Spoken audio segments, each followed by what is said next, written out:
안녕하십니까. 현을 선임입니다. 오늘은 정도가 8차 수업입니다. 60번부터 하겠습니다. 60번 아문흡사음감노. 그죠? 나는 비방하는 말을 들으니 흡사감노 술을 마시는 것과 같아. 나의 경우는 나는 그것을 들으니까 마치 감로를 마시는 것 같아. 감로술을 마시는 것 같아서 아주 속이 시원하다 하는 뭐 그런 이야기가 되겠죠. 자, 그것은 억지 소리가 아니라 다 근거가 있는 이야기인데, 말하자면 우리가 살다 보면 비방을 당하기도 하고 또 엄해를 당하기도 하고 욕설을 듣고 공연히 시기 질투를 하는 일을 당하기도 하죠. 그럴 때 여차하면 못마땅하고 섭섭하고 또 속상한 마음이 들기가 쉽습니다. 그렇죠. 그래서 이것을 한 생각 돌이켜 보면은 저것이야말로 정말 나를 득되게 하는 일이구나 싶어서 고마운 마음이 들 때가 있다는 것이죠. 어찌 뜻에 맞는 사람만 만나고 뜻에 맞는 일만 겪으면서 살 수가 있겠느냐. 곰곰이 생각해 보면 그런 일들이 다 수행의 깊이를 더하고 또 마음의 폭을 넓히는 좋은 계기가 된다는 것이죠. 남들에게 항상 좋은 소리만 듣고 좋은 대접만 받는 것도 그리 반길 일만은 아니다 하는 그런 말이 있습니다. 진심 어린 말은 귀에 거슬리나 행실에는 이롭고 좋은 약은 입에 쓰나 병에는 이롭다. 이런 말이 있죠. 또 나를 잘났다고 말해주는 사람은 바로 나의 적이고 나를 못났다고 말해주는 사람이 바로 나의 스승이다. 이런 말이 있죠. 그렇기 때문에 험담과 비방을 보약으로 여기라는 것입니다. 그런 이야기가 여기에 담겨 있죠. 다음 61번 보겠습니다. 소융 도입 부사이. 소융할 때 소는 녹일 소자, 융도 녹일 융자요. 녹인다. 깡그리 녹인다. 그래서 돈입 들어간다. 어디로 들어가느냐? 부사이. 참으로 불가사의한 곳으로 들어간다. 깡그리 녹아서 없어지잖아요. 그죠? 그러니까 참으로 불가사의하다 이런 뜻입니다. 소융 녹아가지고 전부 녹아서 융화돼 가지고 부사의한 마음의 경지에 돈입 다 들어간다. 이 부사이라고 하는 것은 굉장히 의미가 심장하죠. 금강경의 근거를 두고 만약 우리가 이야기를 해 본다면, 금강경을 열심히 읽었는데 왜 사람들로부터 칭찬을 받지 않고 비난을 받는 경우가 많으냐? 이게 이제 능정업장분이죠. 능정업장분에 나오는 얘기입니다. 능이 업장을 소멸하는 거다. 당연히 당신의 업장으로서 악도에 떨어져야 옳는데 비난을 듣는 것으로서 그 업이 다 소멸한다 하는 그런 이야기입니다. 그러니까 비난 듣는 것이 참 좋은 것이죠.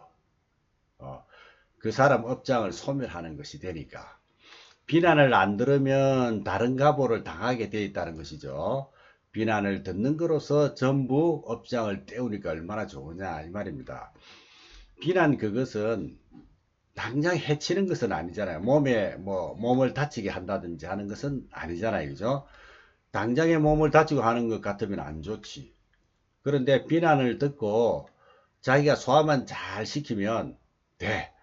소화만 하면 업장이 아주 그냥 소멸되는 것이니까. 그래서 많이 녹는다는 말이 그 말이죠. 소융. 아문흡사 음감노. 마치 감노술을 마시는 것과 같아서 얼마나 기분이 좋은지 모른다 이런 말입니다. 영가스님만 하더라도 인간으로 살아온 세월 동안 업장이 얼마나 많겠습니까? 알게 모르게 지은 업이 얼마나 많겠느냐는 것입니다. 그런 업을 자기가 녹이려고 해야 할 텐데 남이 비난함으로 해서 그게 녹아버리니까 기분이 아주 좋은 것이죠. 감로수를 마시는 것 같아까지 이렇게 말을 했는데, 감로수가 뭐죠? 불사약이죠. 불교에서 감로수라는 것은 불사약을 말합니다. 그래서 부처님이 법문을 말하는 것이죠. 부처님 법문은 삶과 죽음을 초월하는, 초탈하는 그런 묘약이기 때문에, 그래서 법문을 감로수라 한다. 즉 불사, 감로는 번역하면 불사약이 되죠. 죽지 않는 약이다. 그래서 내 몸 속에 들어와 가지고 내 정신 속에 녹아 들어와 가지고 얼마나 좋은 일을 하는지 모른다 하는 그런 이야기입니다. 그래서 62번에 보면 관악은 시공덕이라. 악한 말을 관하면, 가만히 살펴보면 시공덕, 이것이야말로 공덕이더라. 악근을 관찰하는 것이 악은이 공덕인 줄을 관한다 이 말이거든. 나에게 퍼붓는 악한 말들이 전부 아주 좋은 공덕이 된다 하는 그런 말이죠. 다음 63번. 차적 성호 선지식이라 그랬어요. 차적 성호 선지식. 악한 말을 하는 이가 이렇게 되면 차는 이 차자죠. 이렇게 되면 즉 성호 선지식이다. 곧 나의 선지식이로다 이 말입니다. 이것은 나의 선지식을 이룬다, 나의 선지식이 된다, 너무너무 좋은 일이다 이 말입니다. 그래서 유교에서도 군자들은 자기에게 가분한 칭찬을 듣는 것은 오히려 꺼려했어요. 꺼려했고 근거 없는 비난 듣는 것을 오히려 좋아했다는 것입니다. 생각이 제대로 된 사람들은 다 그랬다는 것이죠. 그런 이야기는 오히려 기분을 좋게 하는 것이 된다는 것입니다. 기분이 상할 까닭이 없는 거예요. 사실 한 생각 돌이키기만 하면 되는데 우리는 그게 안 되잖아. 욕을 들으면 당장 그냥 발끈해가지고 나는 안 그렇다, 왜 모함하느냐, 이렇게 이제 왜 그렇게 비난하느냐 이러지 않습니까? 그 말만 쫓아가가지고 당장에 그냥 발끈합니다.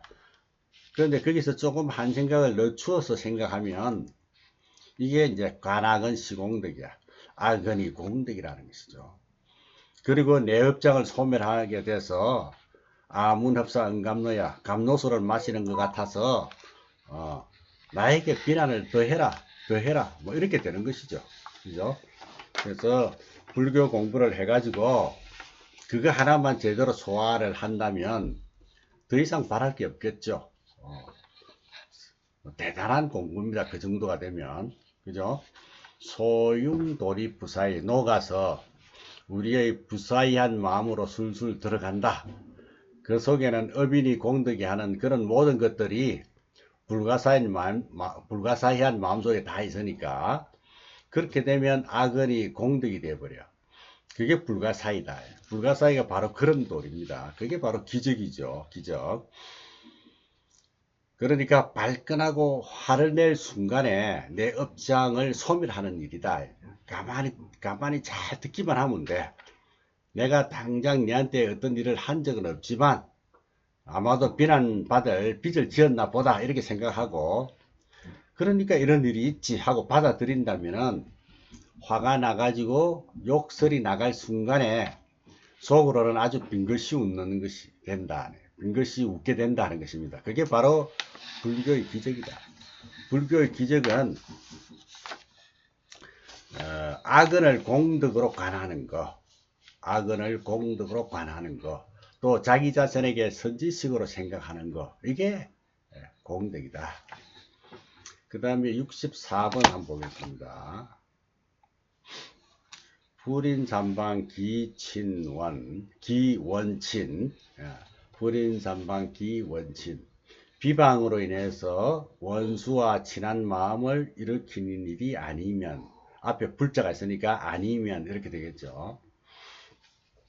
인산방, 산방으로 인해서 산 가는 거, 헐뜯는 거, 나무라는 거, 그죠? 방은 비방하는 거, 헐뜯고 비방하는 것으로 인해서 이 말입니다. 기원친, 원친을 일으키는 일이, 원수와 친한 마음을 일으키는 일이 불 아니면 이렇게 되는 것입니다. 비방을 가지고 원망을 하든지 아니면 그걸 오히려 좋게 생각하든지 이런 말입니다. 그래서 원친이 되는 것이죠. 비방을 가지고 원망을 하든지 아니면 그걸 오히려 좋게 생각하든지, 그죠? 불교의 믿는 효과가 거기에서 이제 나타나는 겁니다. 인간관계에 있어서 이 문제를 잘 소화하지 못하면, 말하자면 어떤 신심이 있다, 아니면 돌을 닦을 힘이 있다, 아니면 수행한 힘이 있다 또는 없다, 이거를 말할 수가 없다는 거예요. 그걸 잘 소화시키지 못하면 그런 이야기가 되겠습니다. 그래서 조금 더 부연 설명을 한다면은, 우리가 비방하는 일로 인해서 어때요? 원수와 친구가 나누어지게 되죠. 비방에 동참하는 사람은 원수가 되죠. 비방을 부정하고 비방하는 이들을 꾸짖는 사람은 친구라 생각하지 않습니까? 네 편, 내 편이 이제 나눠지는 것이죠. 보통 사람은 그런 일을 당하면 곧장 내 편이 아니면 네 편, 이렇게 선을 긋습니다. 기분이 좋고 기분 좋은 소리를 들을 때는 너나 구분할 것도 없다 이렇게 생각하다가도 귀에 거슬리고 눈에 거슬리는 일을 겪으면 당장에 너와 나가 갈린다 이 이야기입니다. 그래서 상황이 좋을 때는 군자가 따로 없고 부처가 따로 없고 도인이 따로 없습니다. 하지만 험한 일을 겪으면 어떨까요? 본색이 바로 드러나. 그가 수행을 한 사람인지 아닌지, 공부를 얼마나 성취했는지 바로 이제 드러나죠. 옛말에도 물속에 들어가 봐야 그 사람이 키가 큰지 작은지를 단번에 알 수 있다 그랬어. 그러니 그런 일을 겪어봐야 그가 진짜 공부를 했는지 안 했는지, 진짜 깨달았는지 못했는지, 진짜 도인인지 아닌지 알 수 있다는 것입니다. 자, 다음은 65번 하표무생자인력. 생사를 초월한 자인력, 자비와 인욕의 힘을 하표 어찌 나타낼 수 있느냐. 무생, 생사가 없는 자인력, 자비와 인욕의 그런 힘을 어찌 표할 수 있겠는가. 무생자인력이라 하는 것은 수행력을 말합니다. 신심력, 신심의 힘, 그죠? 결국 수행이라고 하는 것, 도력이라고 하는 것, 불교의 심심력이라고 하는 것, 이런 것은 현실의 그 변화를 극복해 나가는 힘이다 이렇게 말할 수 있죠. 그런 대처력, 또 자기 나름대로의 소화시키는 그 소화력이 없으면 그건 사실 곤란하죠. 소화력이 있어야 된다. 어떤 괴로움이든지 즐거움이라든지 아니면 칭찬이라든지 비난이라든지 이익이라든지 손해라든지 이런 것을 잘 소화할 줄 알아야 된다. 그걸 제대로 소화를 못하면, 예를 들어서 사업이 망하면 사람까지 가는 경우가 생긴다 하는 것입니다. 그런 것을 너무 지나치게 집착하는 경우는 사람까지 가고 또 평생 병이 돼 가지고 돌이킬 수 없는 그런 병자가 되기도 해요. 자기 운명을 완전히 엉망으로 만들어 놓기도 하고 그렇지 않습니까? 결국 불법이라고 하는 것은, 이 불교라고 하는 것은 편안하고 아무 일이 없을 때는 사실 별로 필요한 줄 몰라. 그러나 문제가 딱 생기면 그걸 어떻게 슬기롭게 소화를 하고 대처하고 극복해 나갈 것인가, 관건이 거기에 달려 있거든요. 그래서 비방에 대해서 원친 이런 것을 일으키는 그런 일을 인하지 아니하면 무생자인력이야, 수행력이라든지 심심력, 도력 이걸 어떻게 표현할 길이 있느냐, 이런 이야기입니다. 66번 보겠습니다. 종력통, 설력통, 종력통, 설력통. 근본 종지도 통달하고, 종은 근본 종지죠. 또 통달하고, 또 설법도 또한 통달하다, 이런 말이죠. 종도 통하고 설도 통하고, 종은 진리, 종지, 어떤 도, 이런 것을 의미하고, 설은 표현력, 말로 표현하는 것, 글로 표현하는 것, 이런 것이 전부 설에 해당하는데, 연가스님은 원래 교학에 밝았죠. 작문도 뛰어나고 학문도 깊고 하기 때문에 이런 명작을 불후의 선시를 이렇게 남길 정도니까 물론 설도 잘 통하신 분이에요. 도를 확실하게 깨달은 종통은 말할 것도 없고, 종도 또한 통하고 설도 또한 통하리라. 그러니까 도를 통해도 그런 표현력이 만약에 없다면 기록에 남아있지가 않는다는 거예요. 그동안에 얼마나 도인이 많았겠습니까? 그죠? 많은 역사 속에 도인이 엄청 많았을 거예요. 그러나 기록에 남지 않으면 어때요? 있었는지 없었는지 모르는 거예요. 다행히 제자를 잘 만나면 육조 스님 같은 경우는 제자들이 기록을 잘 남겨서 영원히 역사에 빛나잖아. 그죠? 그렇지 못한 이들이 또 많거든. 또는 굉장히 높이 통했는데 표현력이 없다. 학문도 없다. 제자도 없다. 그럴 경우가 많죠. 그런 경우는 그런 이가 있었는지 없었는지 후대에 사람들이 알 수가 없어요. 그래서 여기서 종도 통하고 설도 통한다. 그런 말입니다. 설도 통한다. 그 다음 67번. 정의 원면 불체공. 선정과 지혜가 원만하고 밝아서 공에 막히지 않도다. 정과 해가 원명해서, 정은 선정을 말하죠. 해는 그 선정을 통한 깨달음의 지혜를 말하고, 그래서 원명, 뚜렷이 밝아서 채공, 공에 채 있지 않는다. 불채공, 공에 막혀 있지 않다. 막혀 있지 않음이로다. 그래서 공에 막혀 있지 않다 하는 것은 사실은 모든 것을 1차적으로 공으로 보는 안목이 있어야 돼. 그게 반야라 그러잖아요. 그죠? 반야와 그 공의 관계가 그래요. 모든 존재를, 모든 있는 것을 공으로 볼 줄 알아야 돼. 그런데 그 공이 궁극적이냐, 꼭 그런 것이냐 하면 또 그런 것도 아니에요. 그래서 공이 궁극적으로 알고 있는 사람은 공이 체에 있는 게 된다. 공에 체에 있는 것이 된다. 알고 있는 사람은 공에 체가 있다. 그런데 어지간히 아는 사람은 또 공에 막혀 있죠. 그것도 곤란하다. 여기서는 그런 차원으로 이야기하는 것입니다. 정과 해가 원명해서 공에 막혀 있지 않다는 것입니다. 공에 막혀 있지 않다. 그 다음에 68번 한번 볼까요?